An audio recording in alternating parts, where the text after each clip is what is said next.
Bienvenidos a todos a esta transmisión que estamos haciendo en conmemoración, en celebración o para recordar también se puede tomar de esa manera. Pues este mes que es del orgullo, este mes en el que hacemos conciencia sobre la situación que viven día a día las personas que no son diferentes a nosotros, simplemente ellos han decidido vivir de una manera que muchas personas no consideran normal, pero que poco a poco vamos cambiando esa forma de ver. La juventud tiene esa labor de ir cambiando cada día, de ir mejorando cada día nuestra sociedad y sobre todo llevarnos a una igualdad, porque eso es lo que se busca, hacer conciencia en torno a un problema social que se ha acarreado como otros y sobre todo crear conciencia de que las personas que tienen otras preferencias sexuales son igual que nosotros, son personas que tienen derechos, son personas que viven su vida normalmente, que merecen respeto y que merecen tener una voz. Y este espacio es para darles sobre todo una voz y entender desde el punto de vista de la animación cómo estas ideas se pueden ir insertando en la sociedad sin, como han dicho algunos grupos en contra, sin dañar a la niñez, sin dañar a la juventud. En realidad, un niño no tiene prejuicios, nosotros somos los que les damos los prejuicios, nosotros como adultos somos los que se los van a enseñar y al final nosotros mismos estamos creando violencia en nuestra sociedad pensando que la otra persona debe vivir como yo creo que debe vivir. Entonces, como decía Timón y Pumba, Hakuna Matata, que prácticamente es vive y deja vivir, vamos a introducir este tema y estamos en la tercera edición de esta serie de charlas que Juventudes sin Censura trae para ustedes. Cualquier duda, cualquier pregunta, vayan escribiéndolo en el chat para que al final de la sesión podamos retomarla y podamos responder todas esas dudas y preguntas que se vayan haciendo a lo largo de esa transmisión. Bueno, voy a hablar principalmente desde un punto de vista antropológico. Antes que nada, me presento, soy Silvia Rivero Vega, soy del SIC Mérida en la península de Yucatán. Soy antropóloga social, pasante en antropología social por la UADY. Entonces, este enfoque va a ser un poco más general, un poco más cultural. Y vamos a empezar también hablando un poco que es algo que yo conozco, que es mi línea de investigación de mitología, porque hay que empezar por el inicio. Y la mitología es una buena manera de poder empezar y entender los distintos contextos en los cuales podemos hablar de diversidad sexual. Pero no solo vamos a hablar de la diversidad sexual, sino de cómo esta se ha ido hecho presente en la animación y aunque no lo crean, es algo que ha estado presente durante muchos años. Pero primero hay que tener algo en claro. La diversidad sexual siempre ha existido y podemos verlo reflejado en la mitología de distintos pueblos del mundo. No es algo nuevo, no es algo que surge de moda como creen algunas personas. Hay personas que creen que la homosexualidad, la diversidad sexual, todo eso es moda. Realmente no, ha existido desde que el mismo humano ha existido, incluso existe en la naturaleza. Se tiene constancia de que hay especies de mamíferos que suelen tener relaciones sexuales entre un mismo sexo. Entonces, es cuestión de una preferencia y tiene mucho que ver el contexto social, el contexto cultural en el cual podemos ver estas prácticas si son aceptadas o son rechazadas. Ahora les tengo algunos ejemplos que son los que más me llaman la atención. Entre los egipcios son una de esas culturas que las tenemos casi a la mano, aunque no vivamos ni siquiera cerca de Egipto, pero tenemos mucha influencia, lo solemos conocer. Entonces, hay algunos mitos que hablan de esta sexualidad. Por ejemplo, está el de Set y Horus, el de Ash y Set. De hecho, Set es un dios de la mitología egipcia que suele tener estas prácticas. De hecho, a Horus lo intenta de alguna manera atacar, abusar sexualmente, y era también una representación de la lucha constante entre el Bajo y el Alto Egipto. Ahora, algo importante entender en los egipcios y la manera en la que veían la diversidad sexual, veían estas relaciones entre personas del mismo sexo, es que dependía de quién era el dominante, era rechazado y aceptado. El dominante en la pareja era el aceptado y el sumiso era el rechazado. Otro ejemplo, y este es uno de los que más me encantan, son los griegos. Realmente aquí sí puedes ver toda esta diversidad porque principalmente vemos que los griegos tienen muchísimas, pero muchísimas historias. De hecho, Zeus es uno de los dioses que más es uno de los dioses que más suelen de cierta manera tener amor. De hecho, casi todo el panteón griego son hijos de Zeus. Entonces, los griegos solían tener muchas historias e incluso no se veía mal. Entre la cultura griega, la homosexualidad no era algo penado, no era que fuera algo mal visto o que se condenara. Realmente era algo que era aceptado y lo podemos ver reflejado en su misma mitología. Entonces, esto permite ver que es algo que es antiguo, es algo que ha existido y que va a seguir existiendo porque es parte también de nuestra propia naturaleza humana. La diferencia es cómo lo entendemos culturalmente. Ahora, este es otro punto importante entender. En Japón es un contexto muy, muy importante porque su mitología también menciona la homosexualidad. De hecho, los mitos japoneses que mencionan parejas del mismo sexo son vastos. Ellos exploran este tipo de sexualidad e incluso a lo largo de su historia tienen una presencia de estas prácticas que no han sido estigmatizadas, no fueron rechazadas. Desde una parte también militar, se consideraba que en la parte de los samuráis, a quien le correspondía enseñar a un joven samurái sobre cómo desempeñarse sexualmente, era a su maestro era quien, digamos, le daba la iniciación a la vida sexual, y era una relación es una relación entre dos hombres, entre maestro y alumno. Así, cuando este joven se case, va a saber satisfacer a su mujer. Otro punto importante es entender las dos religiones predominantes en este país, que es el sintoísmo y el budismo. En el sintoísmo se cree en la existencia anímica de todas las cosas, y el pueblo japonés es más reservado en cuanto a los temas de la homosexualidad después de la ocupación que hace Estados Unidos en la Segunda Guerra Mundial, que mezcla muchos de los aspectos de la vida cultural japonesa y estadounidense. Por eso, en la actualidad, los japoneses son, en cierta manera, mucha parte de su cultura es una mezcla de lo que es la ideología estadounidense y su propia ideología.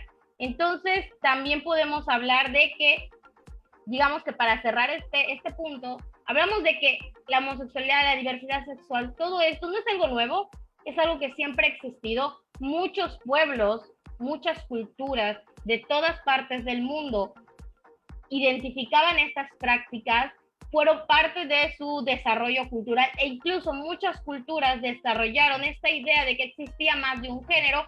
Lo podemos ver aquí en México en los mushes. Los mushes son parte de la identidad cultural de la comunidad indígena y es visto como el tercer género. Entonces, algo que tenemos que quitarnos de la cabeza es que esto es reciente. No es reciente, siempre ha existido y lo repito, vamos a dejar vivir a las personas, a dejar que se desarrollen, porque de igual manera que nosotros los reprimimos, estamos atentando contra sus derechos. Todos somos humanos y todos tenemos el derecho a amar y a ser amado.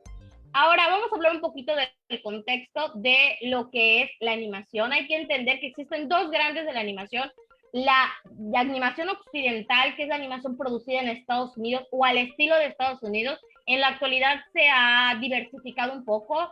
Antes, digamos ya hace unos 100 años más o menos, casi todas las producciones animadas, casi toda la producción de entretenimiento también venía de Estados Unidos. Desde épocas muy antiguas ahí se empezó a desarrollar lo que es la animación, lo que son las películas, entonces igual la música. Entonces tenemos mucha influencia, especialmente porque es nuestro vecino del norte, tenemos mucha influencia de lo que es la animación occidental. La animación japonesa es igual, es antigua, pero nos ha llegado a bombardeos en épocas recientes gracias al streaming, al internet.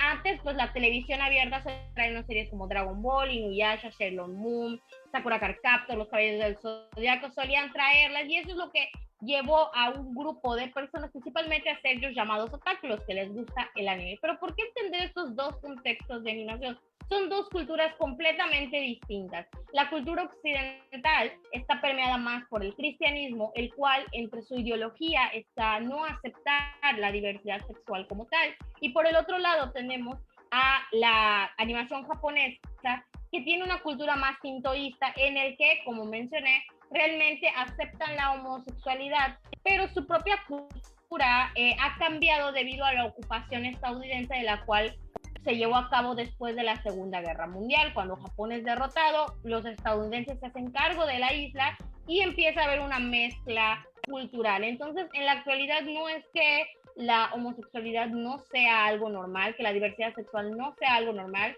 Más bien los japoneses de por sí son un pueblo que no expresa lo que piensa, entonces no saben cómo tratarlos. Incluso hay pocas legislaciones, todavía no hay una legislación en la que les permita casarse legalmente. Hay algunos estados en los que sí, pero legalmente todavía no pueden hacerlo. Entonces hay que entender estos dos grandes de la animación, hay que entender sus conceptos para poder verlos reflejados, porque la animación también es una enseñanza. Tenemos personajes entrañables que nos enseñan, tenemos personajes entrañables que nos dan una historia de vida, que nos motivan, que nos alegran, que nos entretienen, y aunque algunos pensemos, no, es que esta animación es infantil, realmente es otra forma de entretenimiento válida en el que los adultos pueden disfrutar las caricaturas que les gustan a los niños. Ahora, antes de eso, hay una serie muy, muy interesante que me gustaría destacar, que es Steven Universe. Digamos, la creadora es una de las primeras mujeres que logró crear una serie, porque hasta ese momento la industria de la animación estaba permeada por únicamente hombres. Ellos creaban, diseñaban y dirigían animaciones. Y algo interesante que lanzó esta animadora es la idea de Steven Universe, donde se explora mucho lo que es la identidad, el género y la orientación sexual, vista desde los propios personajes, y eso ayuda a poder entenderlos, ayuda a poder interiorizarlo y realmente darnos cuenta de cuáles son las diferencias entre eso, porque no es lo mismo el sexo, el género, la identidad y la orientación sexual. Y como digo, esta es una serie de animación estadounidense. Ella es Rebecca Sugar, se denomina a sí misma como una mujer cis. De hecho, es una mujer que se casó con un hombre, a pesar de pues los dimes y diretes que decían de que pero ella dice que es una persona con un género fluido, y eso es lo que quería transmitir a sus personajes. Entonces tienen características que se convierten en parte de la cultura popular. Estos personajes han sido una bandera, han demostrado cómo se puede presentar la diversidad. Ella habla en toda la serie, se marca la idea del amor. Es uno de los valores principales que esta serie quiere dejar a su público, el amor sobre todo. Entonces, ¿de qué manera lo puedo explicar? Realmente la serie te lo explica realmente sin decirte abiertamente. Te voy a explicar qué es género, orientación, identidad. no te lo dice, pero tú puedes darte cuenta por cada personaje. Por ejemplo, el sexo es con el cual nacemos, es el sexo biológico. Una persona nace con vagina o nace con pene, eso es lo que lo determina. Como ser humanos nosotros no podemos cambiar, sin embargo, también se puede decir que existe un tercer sexo, porque hay personas que nacen con ambos sexos, pero ya es una cuestión biológica, es una cuestión ya de nacimiento. Ahora, el género y la identidad sexual. El género es el que nosotros nos sentimos identificados y también es el que nos asigna.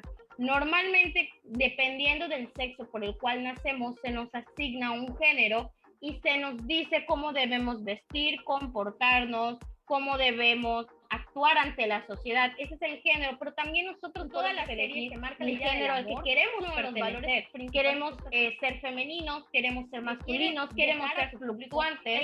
Eso lo determinamos únicamente nosotros. El género es social, el sexo es biológico, el género es social. La identidad sexual es cómo nosotros nos vemos a nosotros mismos, cómo nos percibimos en cuanto a nuestra sexualidad, a cómo nos vemos y nos sentimos. Y ahora la orientación sexual. De hecho, esta serie hizo una gran polémica porque presentó la primera boda lésbica. Por eso fue un boom, se censuró. De hecho, solo en Estados Unidos se transmitió el capítulo sin censura. Cuando llegó a Latinoamérica se censuró la boda y por supuesto también se censuró el beso. En esta parte de la orientación sexual hay muchas, puede ser heterosexual, homosexual, bisexual, transexual, asexual, pansexual, pero eso es lo interesante de esto. Lo interesante es cómo nosotros como individuos decidimos qué es lo que nos gusta. Decidimos y debemos tener un libre albedrío sobre lo que nos gusta, lo que nos hace sentir bien. Porque una persona puede decir, yo nací mujer, pero me siento hombre. Normalmente hay un estereotipo en el que, ok, tú naciste mujer, quieres ser hombre, entonces automáticamente te gustan las mujeres. Pero podría ser que una persona diga, no, es que me gustan los hombres. Entonces, ese tipo de, digamos, ser tan cerrado, decir como 1 más 1 es igual a 2. Realmente no, la sexualidad es libre, nosotros podemos decidir cómo ser, decidir cómo nos vamos a identificar y sobre todo decidir qué es lo que nos gusta y lo que no. Y eso es algo que nos dejó la serie. La serie nos enmarcó personajes que exploraron su diversidad sexual, que exploraron cosas, no solamente porque la serie trata de una especie alienígena que son en realidad gemas, o sea, son diamantes, son perlas, rubíes, que pueden tener forma física y su forma física puede ser una forma femenina, como podemos ver en algunos. De hecho, pues estos de que tienen cabellos de colores, todos son gemas, pueden tener una forma femenina o pueden escoger tener una forma andrógina o pueden escoger tener una forma más masculina, pero pueden referirse a ellas como mujeres, pueden referirse a sí mismas como hombres a pesar que tengan una imagen femenina. Sin importar nada, estos personajes han demostrado que todos tenemos esa parte de amar, todos merecemos ser amados y eso es lo que realmente importa. No importa lo que digan los demás, lo que siempre debemos defender es ese amor.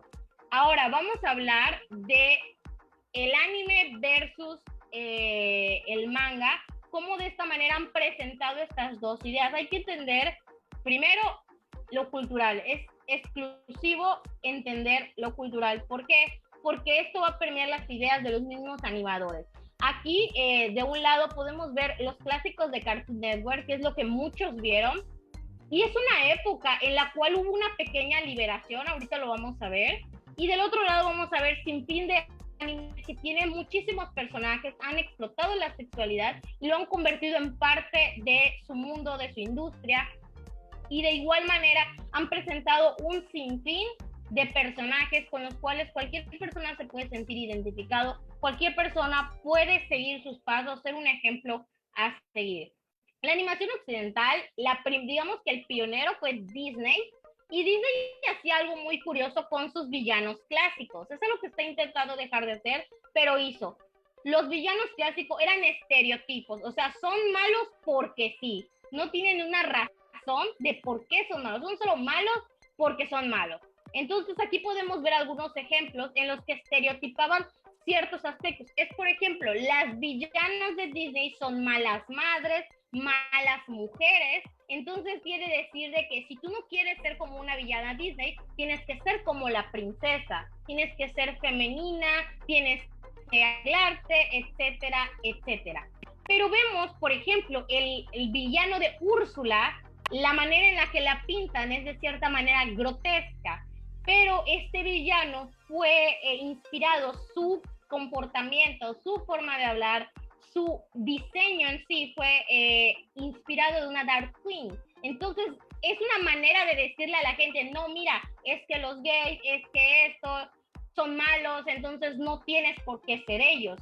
Entonces lo podemos ver que muchos tienen estas actitudes que demuestran que como son villanos no se deben de seguir. Esto es al principio. Actualmente ha intentado corregirse un poco en el aspecto de ya no estereotipar a estas personas, a estos grupos, porque no solamente pasó con las personas que pertenecen a la comunidad LGBT, sino ha pasado también con distintas culturas y también con el racismo. Entonces Disney se ha intentado de cierta manera pues ir mejorando, ir cambiando algunas cosas para evitar cometer los errores del pasado. Ahora, una apertura a la representación de la sexualidad. Estoy segura y tal vez haya personas que no lo conozcan, pero esperaría que hubo muchas personas que puedan identificar las caricaturas que están ahí. Realmente hubo en los 2000, hubo un boom muy extraño en cuanto a la animación, especialmente traído por Cartoon Network. Mientras Disney, Jetix, Nickelodeon tenían caricaturas todavía muy tradicionalistas, Cartoon Network empezó a explorar. Tenemos a las chicas superpoderosas que son niñas que luchan contra el crimen, incluso podríamos decir que algunas de sus escenas son bastante violentas. Tenemos a Billy y Mandy, que son dos niños que son amigos de la muerte. Tenemos la perturbadora Vaca y el Pollito, tenemos Remy y Stimpy, los chicos del barrio, Mansión Foster para amigos imaginarios. Tenemos un sinfín de caricaturas que van explorando distintas problemáticas, que van explorando distintas personalidades, situaciones y sobre todo hay una apertura sobre la sexualidad. Se empieza a hablar más descaradamente, más sin tapujos, pero también obviamente tomando en cuenta que era dirigido a un público infantil. Podemos encontrar aquí en la pantalla, son dos de los personajes que puedes decir que son íconos de esta época y son, bueno, uno es un villano y el otro también es un villano, pero es más bien como la parte cómica del programa. Tenemos a él es villano, él es malvado, busca destruir a las chicas superpoderosas, pero de alguna manera podría decirse que es travesti, porque te da a entender que es un hombre por la barbita que tiene, pero viste como mujer y tiene actitudes femeninas. Nunca incluso te dicen su nombre es él, him, también te dicen que es el diablo, es maligno. Y aunque se retoma esta idea de un estereotipo de que estas personas son, reprobables, aún así marca en la niñez, marca en los villanos, incluso lo pueden ver un poco más natural, pero aún así sigue habiendo cierta estereotipo de cómo se comportan, cómo hablan y tal vez desde un punto de vista podríamos decir que se sigue diciendo que son malos y que no son buenos para la sociedad. Por otro lado vemos al hombre rojo que también suele vestirse de mujer como una gracia, pero también Bugs Bunny llegó a hacerlo, llegó a vestirse de mujer para un chistorrete. Entonces vemos que estos personajes empiezan a ser más abiertos con lo que es la diversidad sexual, con los distintos gustos, incluso exploran otras temáticas, no solamente distintas relaciones, sino también cómo lo ven y cómo se presentan los personajes. Ahora, obviamente esto ya es más actual, vamos a pasarnos a unos 2010 para acá. Hay una apertura grande, hay una explosión en la que se presentan personajes, se presentan parejas, digamos, canon. Entonces, ¿qué parejas representan a la comunidad LGBT en estas animaciones? Podemos ver que en algunas ha explotado un poco la cabeza a los fanáticos y una de las cosas que yo notaba es que la mayoría de las parejas canónicas dentro de la animación, que son parejas como tal, que se establece que lo son en su mayoría conformadas por mujeres. ¿Por qué pasa esto? Realmente este es un golpe a la masculinidad pero es un problema que también se tiene que hablar. Aunque no lo creamos, aunque pensemos que es imposible, los hombres también sufren mucho rechazo y de hecho los hombres cuando se declaran abiertamente homosexuales o que son bisexuales o lo que ellos decidan ser, normalmente son más rechazados que las mujeres. Entonces, esto se ve reflejado en la animación porque la mayoría de las parejas abiertamente establecidas, que incluso tienen una relación dentro de la serie, tienen besos, tienen cariño entre ellas, son mujeres. En cambio, las parejas masculinas son, nunca se admiten, son un poco, no tienen esas escenas románticas. Entonces, ¿por qué? Porque también afecta una parte muy importante de lo que es nuestra cultura, que es esa parte de el hombre como el fuerte, el hombre como el macho, el hombre que también hay que admitirlo, sufre de alguna violencia, sufre de alguna manera una violencia en cuanto a su propio desarrollo, porque no se le permite desarrollarse abiertamente. Siempre se ha criado a los niños diciendo, no, es que el hombre tiene que ser fuerte, el hombre no puede llorar, el hombre tiene que proveer y de cierta manera algunos padres se sienten más decepcionados que sus hijos digan, no, es que a mí no me gustan las mujeres, que a que su hija les diga me gusta una mujer. Entonces verlo reflejado en estos distintos personajes que aunque han causado controversia, a su vez han abierto las puertas para estas representaciones. En una parte podemos ver a Korra y a Sami de la leyenda de Korra, que eso fue algo muy interesante, incluso chistoso, porque estos dos personajes estuvieron en una relación sentimental con uno de los coprotagonistas. Entonces, al final deciden estar juntas y son una pareja que los mismos creadores han admitido. Tenemos ahí a She-Ra de She-Ra y las princesas del poder. Tenemos otra muy afamada que es Marceline y la dulce princesa que se hizo canónica. También tenemos a Poison y a Harley Quinn. De hecho, Harley Quinn ha tenido un cambio en el aspecto de que en los últimos cómics, en el tiempo actual, se ha intentado como que separar de esta parte porque Harley Quinn sufría violencia por parte del Joker. Entonces, en la nueva serie de DC que se centra en este personaje, nos habla de que ella tiene una relación con Poison. Luego tenemos de la serie Star versus las fuerzas del mal al personaje de Jackie que ella tiene una relación con el protagonista de la serie, pero estos terminan y ella se declara, de hecho la misma autora la declaró como un personaje bisexual. Entonces tenemos esta manera como están explorando a estos personajes y hay que tomar algo en cuenta. El hecho de que pertenezcan a la comunidad, el hecho de que tengan una orientación sexual distinta a lo que se esperaría, no afecta la trama porque es una parte de su personalidad, no es algo que va a mover la trama. Otro ejemplo es el de estos dos policías, me gustaría acordarme de sus nombres. No se declara abiertamente en la serie que sean una pareja, pero se da a entender y el mismo creador de la serie ha intentado decir, pues sí, sí lo son. Luego podemos ver que hay censura. Aquí nos aprecia muy bien las imágenes. La imagen de la izquierda es del storyboard de un capítulo de Gravity Falls, donde se puede ver que en los símbolos, de hecho, este personaje gordito se supone que es Cupido, representa el amor y tiene el símbolo de hombre-mujer, pero también tiene un tercer género. Entonces, en la versión ya animada fue censurada por Disney para presentar únicamente lo femenino y lo masculino. De igual forma, esta es una parte de Star versus las fuerzas del mal, es un concierto, como se pueden dar cuenta, presenta besos entre parejas, simple y sencillamente. Entonces, esto fue duramente criticado por la Asociación de Padres Estadounidenses y en algunos países fue censurado. Ahora vamos a hablar del anime. Realmente el anime es algo muy interesante, no solamente porque nos presenta una cultura completamente distinta a la nuestra, sino porque nos abre un panorama completamente distinto de cómo es, cómo nos vamos viendo, cómo vamos conociendo, e igual manera hace que la gente se pueda identificar con los personajes.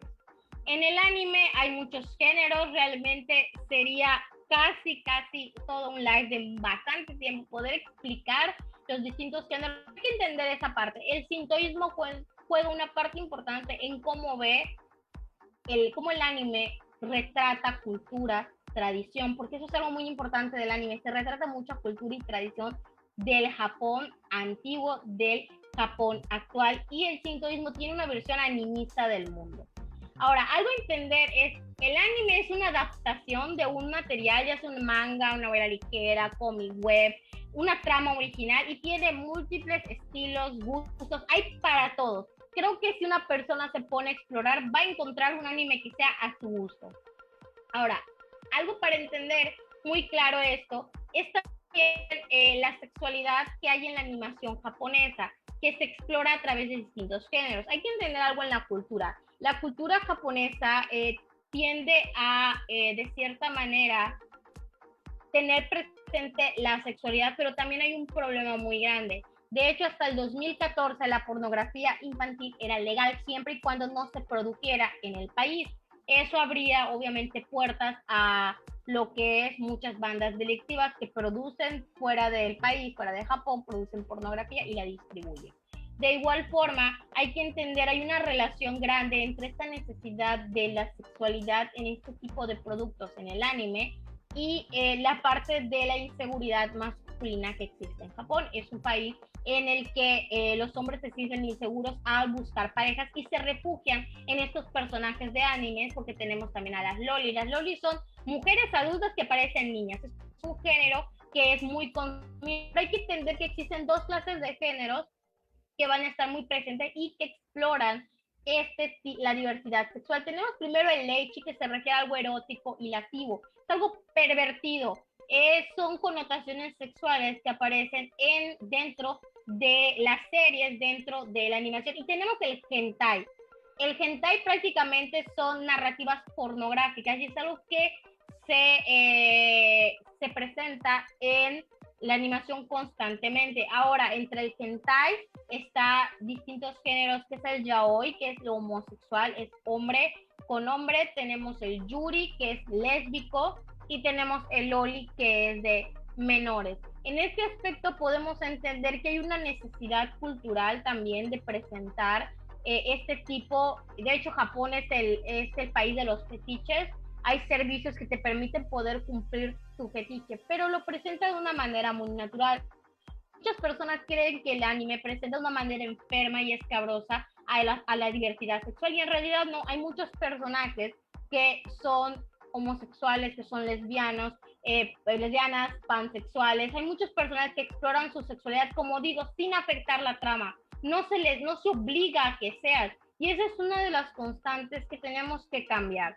Ahora, ¿cómo la animación puede enseñar y normalizar la diversidad sexual? Precisamente en eso. No tenemos que forzar a personajes. De hecho, es algo que se ha recaído y se ha retomado muy actualmente. Hay como el remake que se está haciendo de los Rugrats, donde a Betty se le convierte en una madre lesbiana y soltera, cuando realmente los Rugrats fue una serie que presentaba muchísimas temáticas muy interesantes, y el caso de Betty es sumamente interesante porque ella era una pareja junto con su marido, donde ella proveía y era una mujer feminista y empoderada. Su marido prefería quedarse en la casa y realizar este rol culturalmente femenino, y funcionaban perfectamente, pero también no debemos forzar en estas historias, no debemos forzar la inclusión de la diversidad sexual tomando personajes y convirtiéndolos para poder agradar a un público. Lo mejor es crear personajes que tengan esta orientación, que sea natural y que sobre todo no afecte a la historia, que no sea una manera de vender, no sea una manera de decir yo ya hice inclusión, no sea una manera de decir pues yo ya cumplí, ya incluí a un personaje con orientación distinta a mi ser, que ya cumplí con la agenda. No, en realidad hay que darles voz en todos los medios de entretenimiento, hay que darle voz, y sobre todo quitarnos de la idea de que si nosotros metemos a personajes que tengan una diversidad sexual amplia, vamos a corromper a la niñez. La niñez se corrompe cuando nosotros como adultos los corrompemos, porque nosotros somos los que les ponemos estereotipos, y la animación es una puerta a normalizar, es una puerta a enseñar que todas las personas somos distintas, y que no porque yo piense de una manera tengo que obligar a los demás a pensar de otra. Entonces me gustaría pasar a lo que son las preguntas, los comentarios, que realmente yo creo que es lo que más mueve este live. Y veo que hay una pregunta que dice, visibilizar la diversidad sexual a través de la animación contribuye a que las nuevas generaciones la normalicen o sean más respetuosos. En realidad, sí, de hecho, en el entretenimiento podemos ver un poco con las novelas mexicanas.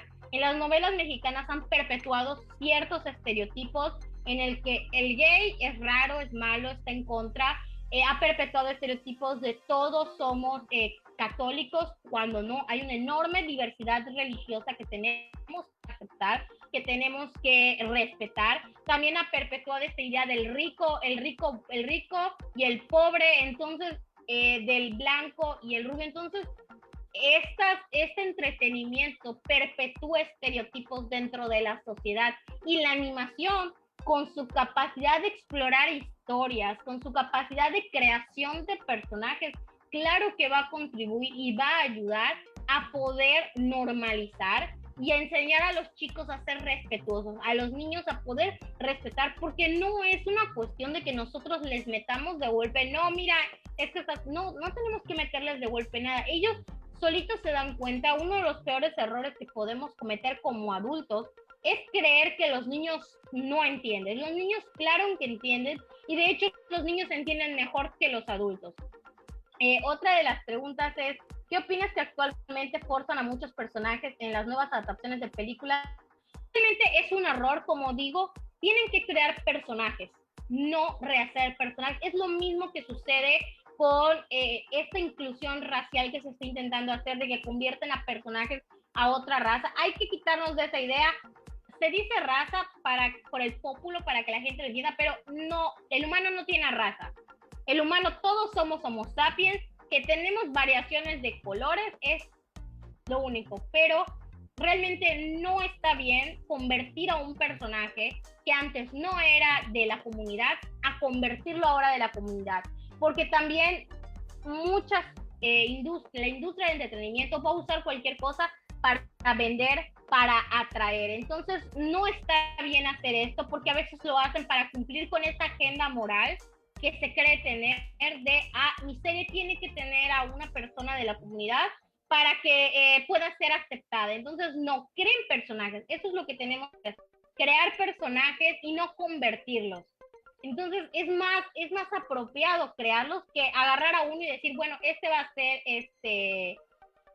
ser homosexual, este va a ser lesbiana, este va a ser bisexual. Entonces, creemos personajes porque es una manera de poder diversificarlo.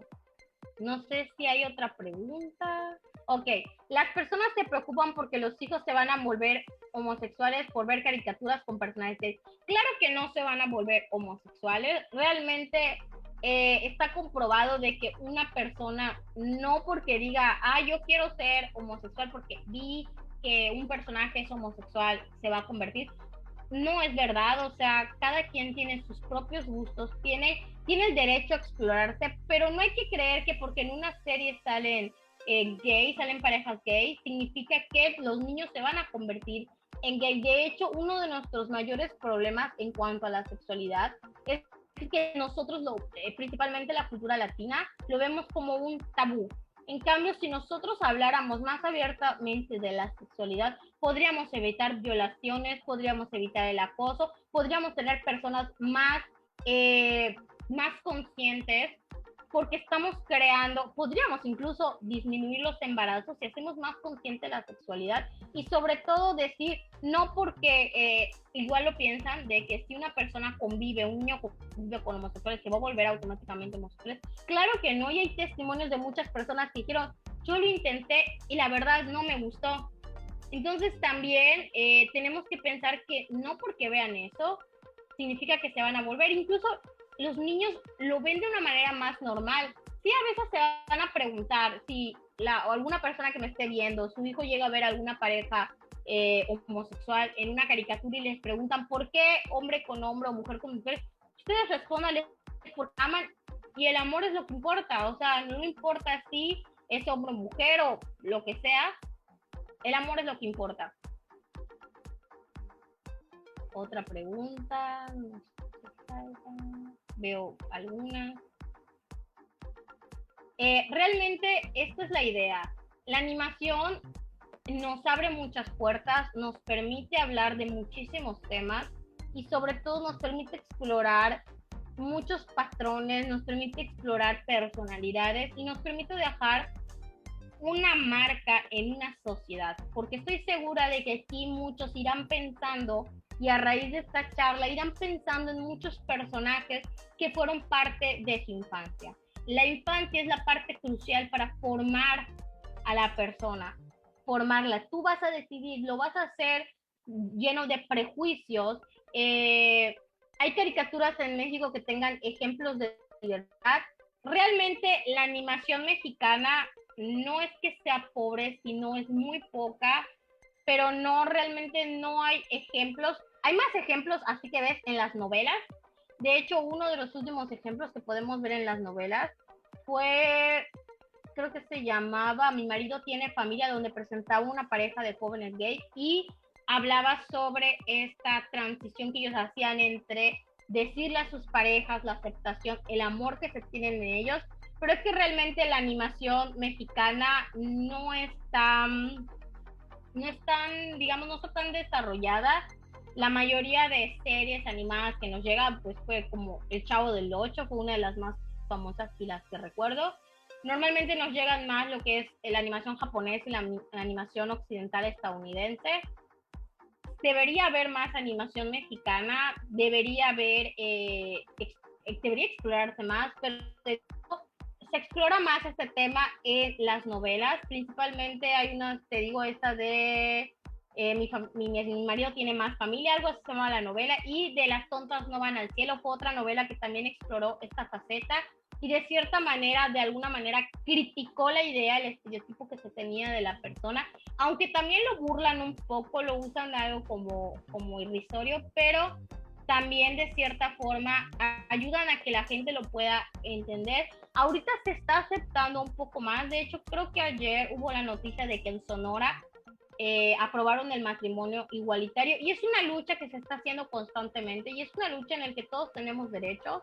La animación va a ayudar a esto porque si nosotros viéramos de manera más natural el hecho de que dos personas se quieran, dos personas se amen sin fijarnos en el sexo con el que nacen, las personas vivirían más feliz, viviríamos sin prejuicios, seríamos una sociedad que si deja atrás sus prejuicios vamos a poder mirar hacia adelante, porque todos somos personas, no importa sus creencias, siempre y cuando no daña a otro, porque eso es importante, siempre y cuando no esté dañando a otro, es bienvenido lo que esa persona quiera y tiene derecho a amar, y eso es algo que la animación ha dejado en claro, que muchos personajes entrañables de nuestra niñez nos han dejado claro el valor de la amistad, el valor del amor, el valor del orgullo, de ser quien eres y la enseñanza de luchar y jamás rendirte. Es algo que a mí siempre me deja la animación, el hecho de que no debemos rendirnos nunca y que debemos luchar por lo que queremos. Y yo creo que por lo que tenemos que luchar como sociedad es por los derechos de todos, que todos tengamos derechos, que todos podamos vivir nuestra vida plenamente y sin prejuicios. Entonces yo creo que sería todo por mi parte. Sigan las transmisiones, vamos a tener el 25, el próximo el viernes 25, el programa de Los Colores de la Diversidad, donde donde se va a seguir llevando a cabo estos temas. Realmente es muy importante que como público participen con preguntas y realmente agradezco a Centros de Integración Juvenil y a Juventudes Sin Adicciones que permitan hablar de estos temas, que permitan dar este espacio para que un tema como lo es la animación pueda tener su pequeña voz y decir, mira, aquí hay diversidad sexual, se está trabajando de esta manera y cómo puede ayudar. Realmente es muy, muy bueno que Centros de Integración Juvenil esté dando estas aperturas, que podamos hablar de estos temas y que sobre todo lo hablemos sin esa censura que muchas veces se tiene. Entonces yo creo que es todo por mi parte y espero poderlos ver pronto en otra transmisión.